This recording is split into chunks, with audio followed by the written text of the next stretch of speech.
এই 54 বছর ধরে এই জালেমরা, প্রথমে তার বাবা, তারপরে তার ছেলে, এই সিরিয়াতে আপনার জুলুমের রাজত্ব করে গেছিল। বিনিময়ে 54 বছর পরে এই 8 তারিখ, মাত্র 2 দিন হয়, এই জালেম পলাইছে।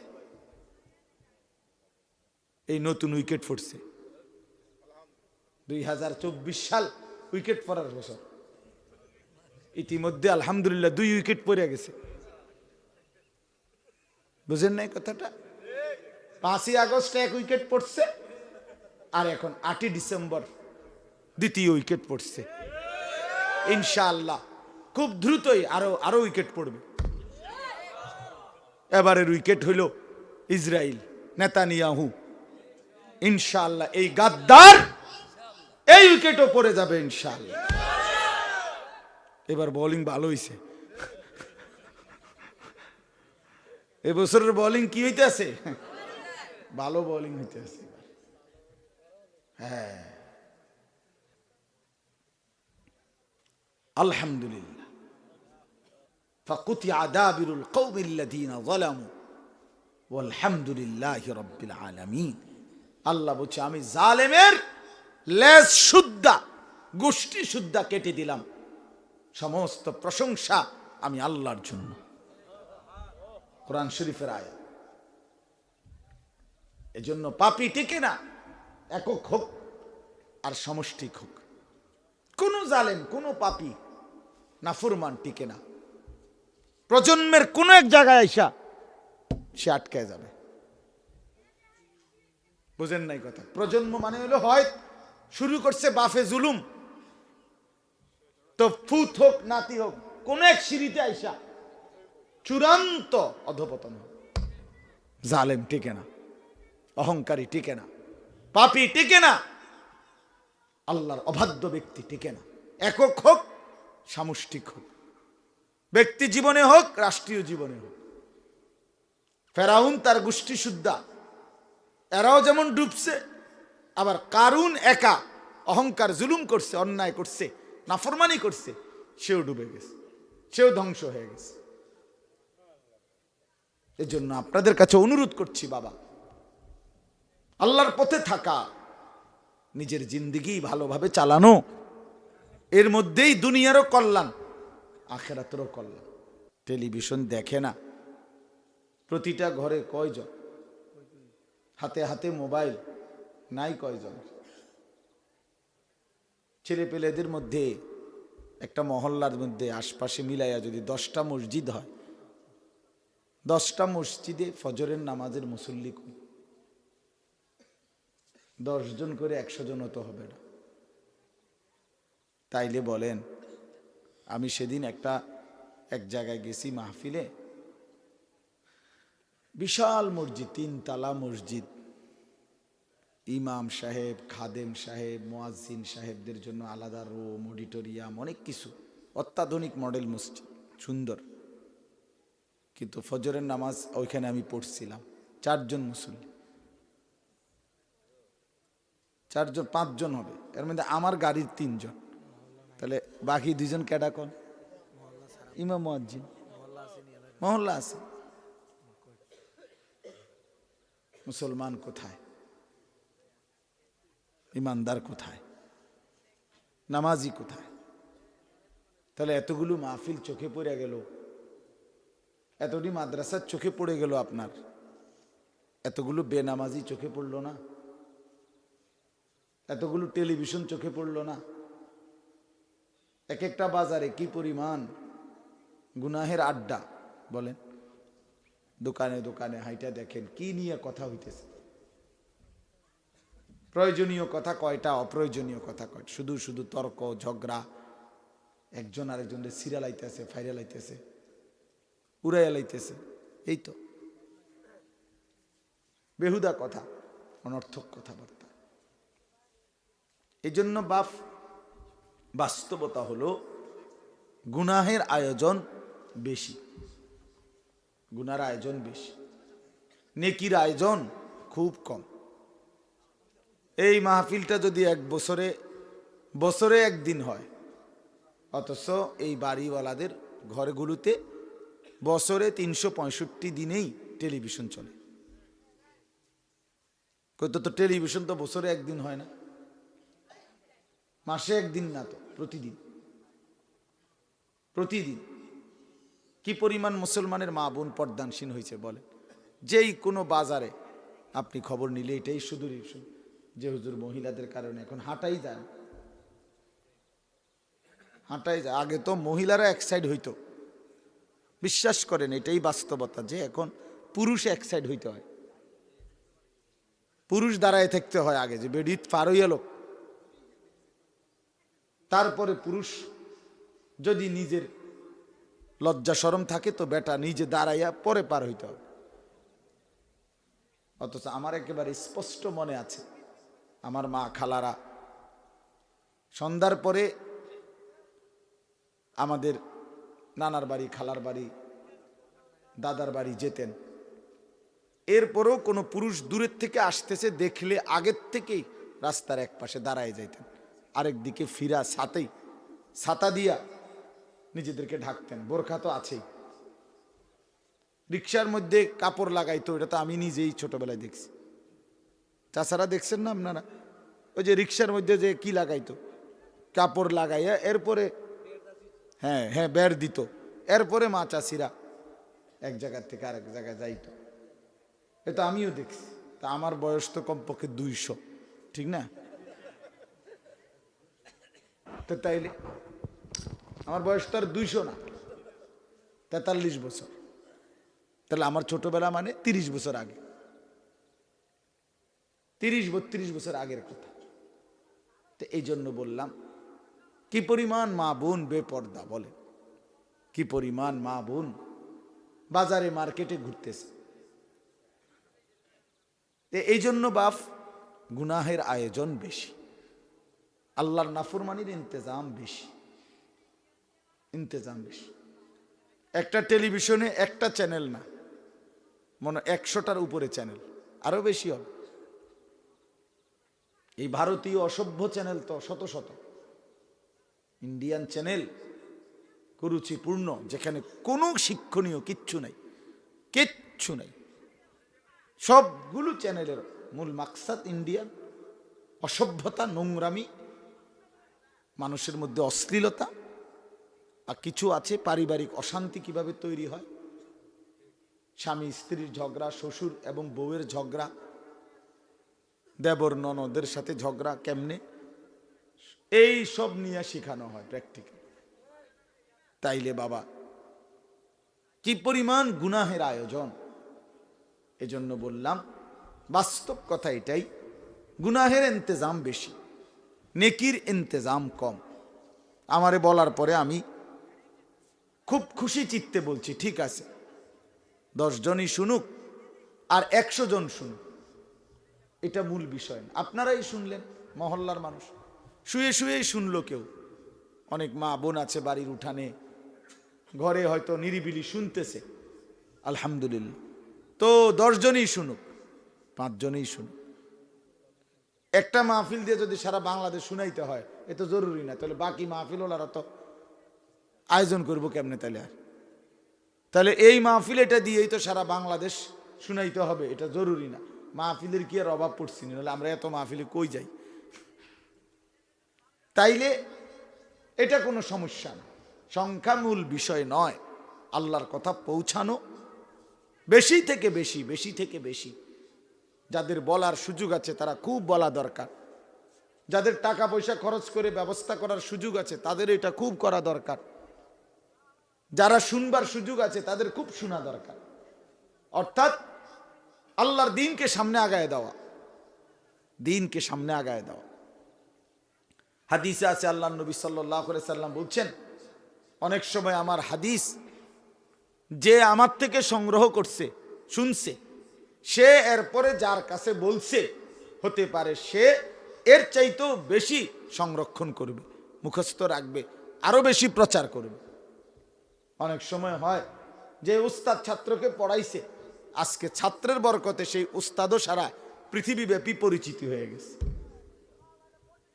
তো এই জন্য আগাইতে দেওয়া, সামনে আগাইতে দেওয়া, এটা মুমিনের সিফাত। তাআওয়ানু আলাল বিররি ওয়াত তাকওয়া। আল্লাহ তাআলা কোরআনুল কারীমের মধ্যে বলছেন প্রতিটা কল্যাণ এবং আল্লাহ ভীরু তার কাজে, আখিরাত পরকাল ইবাদত বন্দিগির কাজে তাআওয়ানু, তোমরা একে অপরকে সহযোগিতা করো। ওয়ালা তাআওয়ানু আলাল ইসমি ওয়াল উদওয়ান। আল্লাহ তাআলা বলেন তোমরা গুনাহ এবং সীমালঙ্ঘনের কাজে মোটেই সাহায্য করো না, সহায়তা করো না। আল্লাহর নাফরমানির কাজে ভাই আমি তোমার সাথে নাই, তোমার গুনাহ তুমি করো। লানা আমালুনা ওয়া লাকুম আমালুকুম সালামুন আলাইকুম। আল্লাহ বলছে আমার প্রিয় বান্দা তারা যারা গুনার মজলিস দেখলে বলে ভাই তোমার কাজ তুমি করো, আমি নাই, আমি তোমার থেকে পৃথক, আমি তোমার এটা অপছন্দ করি, ঘৃণা করি, পারলে তো বাধা দিতাম, পারলে তো তোমারে ফিরাইতাম, যদি এতটুকু ক্ষমতা নাও থাকে কমপক্ষে আমি তোমার সাথে নাই, আমি তোমার পাশে নাই। এই জন্য এটা জরুরি, এই জন্য এটা জরুরি।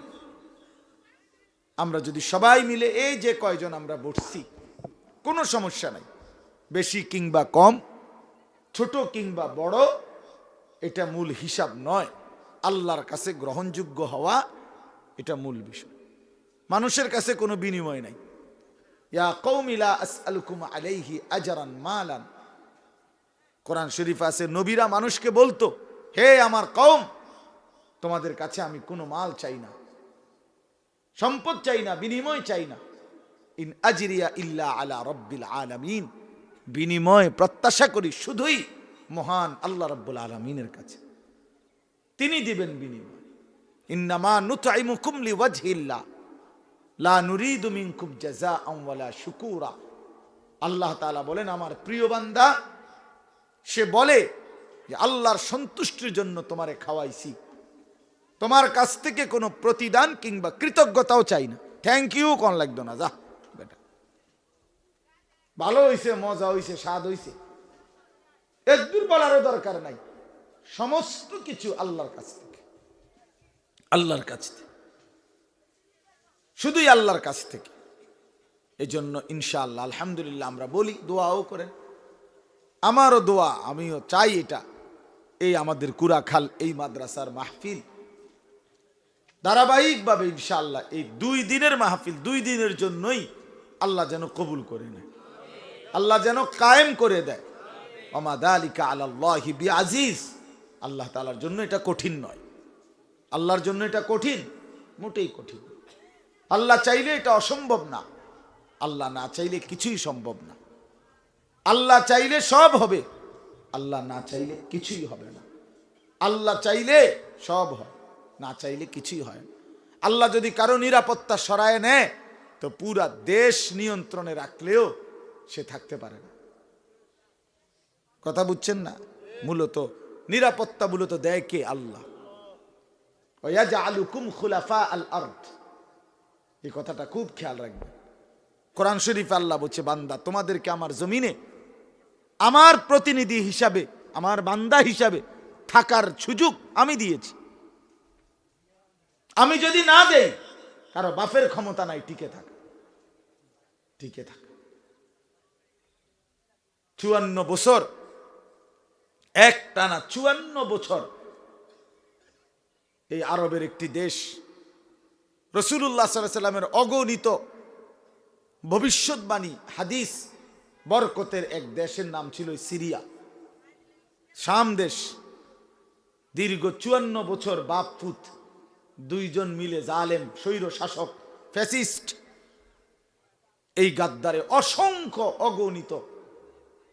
অগণিত লক্ষ লক্ষ মুসলমানের রক্তে এই সিরিয়ার জমিন ভাসাইছে। কত লক্ষ মানুষকে অন্ধকার জেলখানায় আবদ্ধ করে রাখছে, আমাদের দেশের আয়না ঘরের মতো।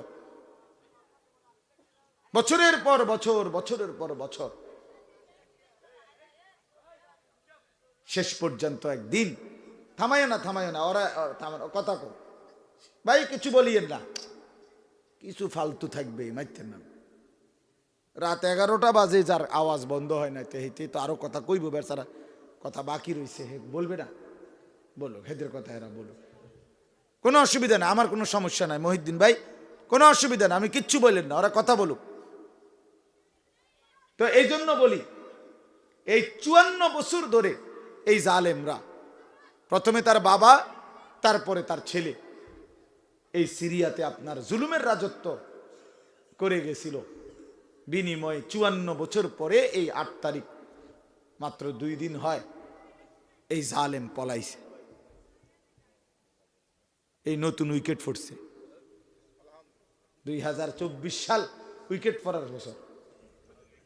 ইতিমধ্যে আলহামদুলিল্লাহ 2 উইকেট পড়ে গেছে। বুঝেন নাই কথাটা?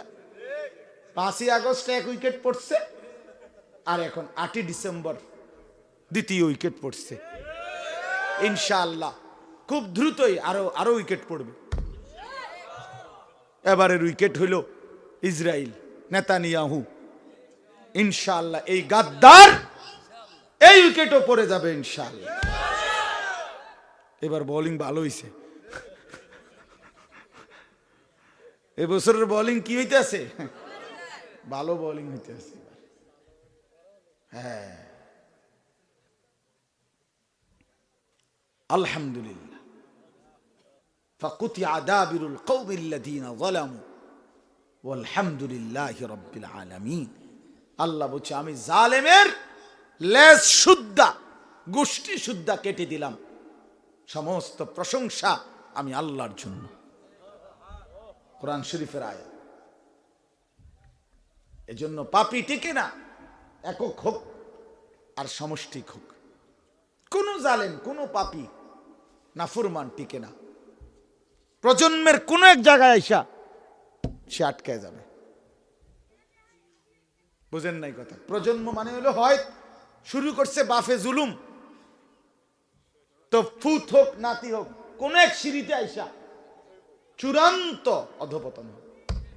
জালেম টিকে না, অহংকারী টিকে না, পাপী টিকে না, আল্লাহর অবাধ্য ব্যক্তি টিকে না। একক হোক, সামষ্টিক হোক, ব্যক্তি জীবনে হোক, রাষ্ট্রীয় জীবনে হোক। ফেরাউন তার গোষ্ঠী সুদ্ধা, এরাও যেমন ডুবছে, আবার কারুন একা অহংকার জুলুম করছে, অন্যায় করছে, নাফরমানি করছে, সেও ডুবে গেছে, সেও ধ্বংস হয়ে গেছে। এজন্য আপনাদের কাছে অনুরোধ করছি, বাবা, আল্লাহর পথে থাকা, নিজের জিন্দেগি ভালোভাবে চালানো, এর মধ্যেই দুনিয়ারও কল্যাণ, আখিরাতেরও কল্যাণ। আল্লাহকে মানার মধ্যেই সুখ, আল্লাহর ইবাদতের মধ্যেই সুখ। কোনো গুনাহ এবং কোনো নাফরমানি মানুষকে কি দেয় না? নিরাপত্তা দেয় না। গুনাহ মানুষের আমান, নিরাপত্তা তুলে নেয়। আল্লাহ তাআলা কোরআনে বলছে, বান্দা আমি ওয়াদা দিলাম, ঈমান এবং নেক আমল ঠিক রাখবা, আমি আল্লাহ ওয়াদা দিলাম, ওয়ালা ইউবাদদিলান্নাহুম মিন বাদি খাউফিহিম আমনা, তোমাদের যাবতীয় ভয় পেরেশানির জায়গায় ঈমান এবং নেক আমলের বিনিময়ে আমনা মানে আমি আল্লাহ নিরাপত্তা দান করব। এটা আমার ওয়াদা।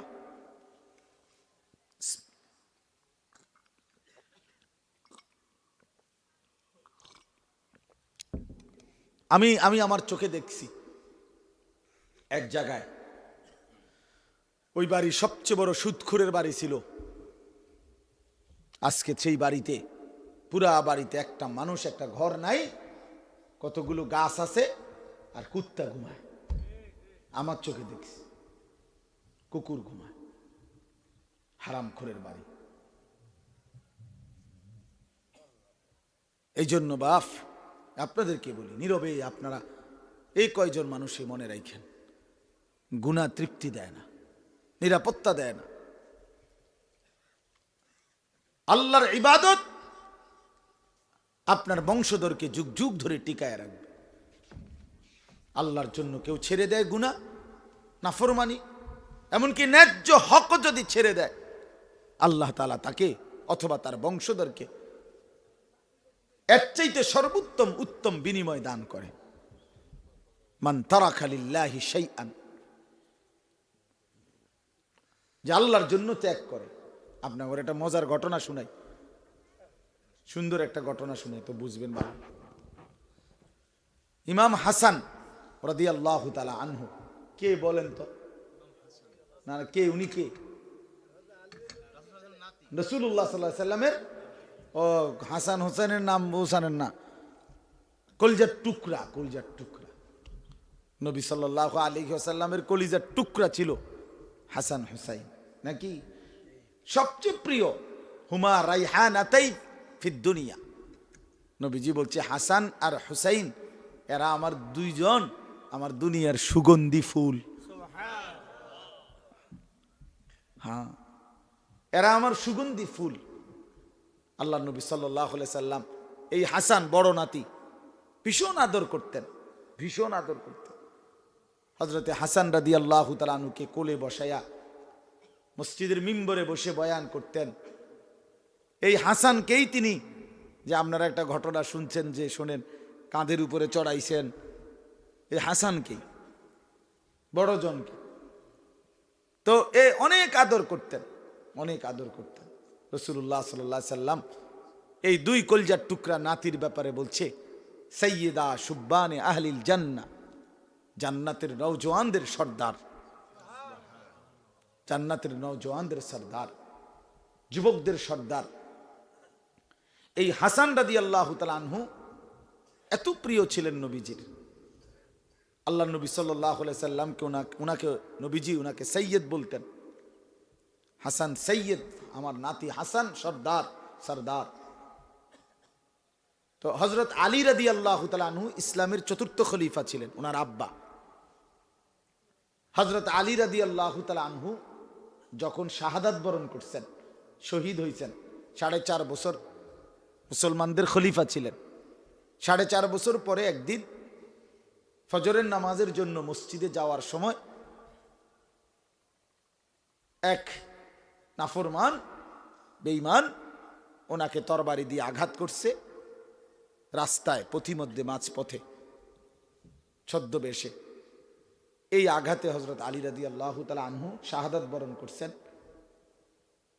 তো আলী রাদিয়াল্লাহু তাআলা আনহুর শহীদ হওয়ার পরে মুসলমানরা তৎক্ষণাৎ খলিফা বানাইছে, পরবর্তী খলিফা এই বড় ছেলে হাসানকে। ইমাম হাসান মানে আলী রাদিয়াল্লাহু তাআলা বড় ছেলে, নবীজির বড় নাতিকে।